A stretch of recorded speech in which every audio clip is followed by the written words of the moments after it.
Yo, what's going on, guys? And today, of course, I want to talk about Jonathan Kuminga. It's being reported that the strongest suitors, or I guess strongest party connection, I don't even know how you want to phrase it, but the Sacramento Kings are the team that is most likely or most heavily connected in trade talks for Jonathan Kuminga.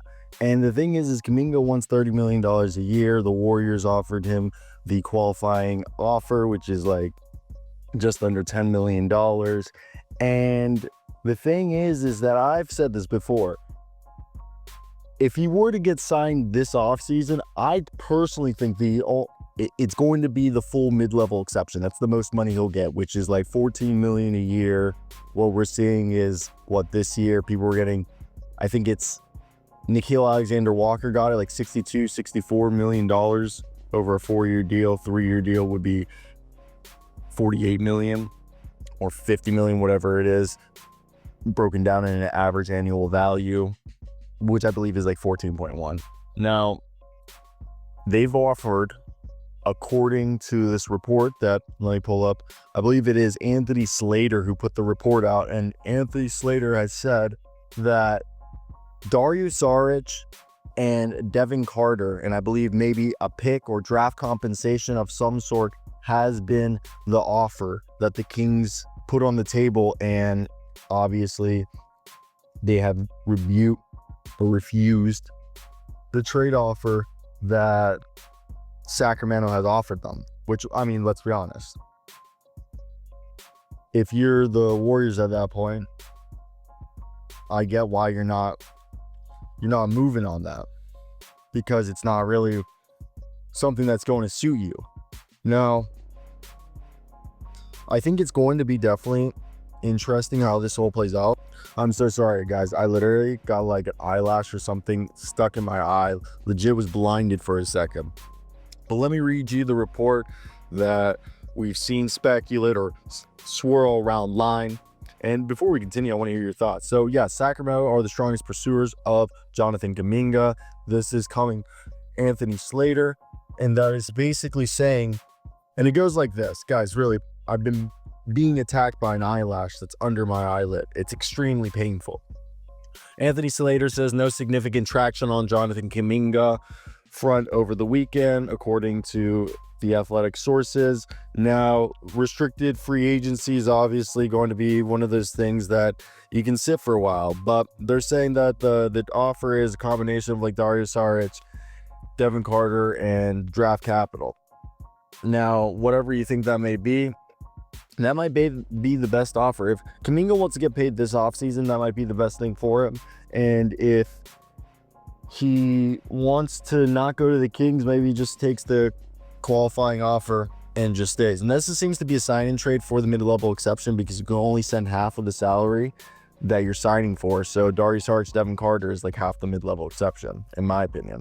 I actually want to see the exact numbers of these contracts, just because like this way it makes sense. And we know Al Horford is the main target for the Warriors now, because originally I've been saying if I were the Warriors, I would try to sign and trade Jonathan Kuminga to the Bulls, but you would have need him to get $30 million annually. And right now, the deal that seems to be basically on the table, and it's seemingly the only deal that might be offered currently, is the Sacramento Kings putting on the table the players that we had mentioned earlier in Dario Šarić and Devin Carter. It's crazy to think about, like, is everyone out on Devin Carter? Kings fans, tell me. I thought he was just hurt, but as a pre-draft prospect, he was compared to Derek White. Devin Carter and Dario Šarić together make almost $10.4 million, and that would mean $20.8 million a year for Jonathan Kuminga. And if it's a sign and trade, it has to be a 3-year deal minimum. I think 4 max. Mid-level exceptions 14.1. So I don't know. And then, like, I just don't think that's a good fit whatsoever.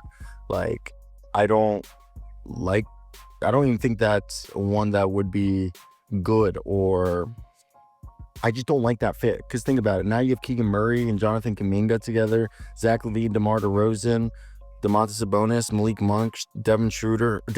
Like, there's a lot of ball stopping there. No offense. And I don't know if that's going to work out. And we know the Heat. I think in the Heat, I think it was a deal around, I doubt it would be around Wiggins. So maybe a Jaime Jaquez, and you sign and trade Alec Burks in that deal. But it's not a great situation.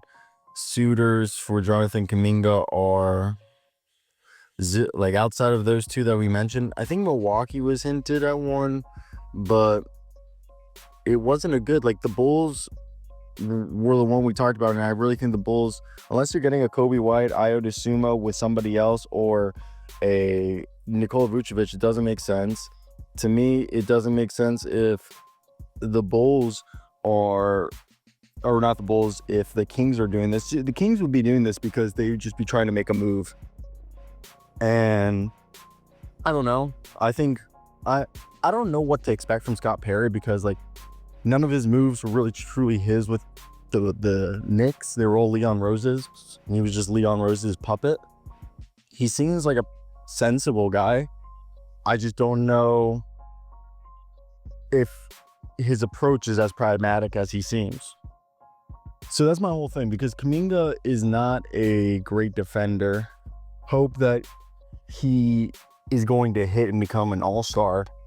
And this is not me like hating or saying anything, but I think Kuminga at his best is a six-man. So far, the best version of Jonathan Kuminga we saw was what, a season and a half ago, before like injuries forced him into the starting lineup.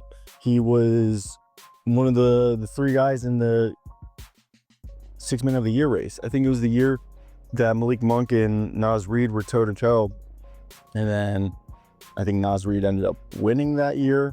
So to me, I think it's definitely interesting to see, as to me, I think this could be a reach by the Kings. I mean, if the Warriors feel like they're getting ripped off with the offer, I don't know what they want. And I think that's the weirdest thing about this, is that they act like they're so enthralled by him, but at the same time, they act like they hold this incredibly high asking price. It just feels like they're holding him hostage, and at this point, I think it'd be better for both parties if they just moved on. But what do I know? I'm just a guy making YouTube videos. Hit that like and subscribe button if you made it to the end.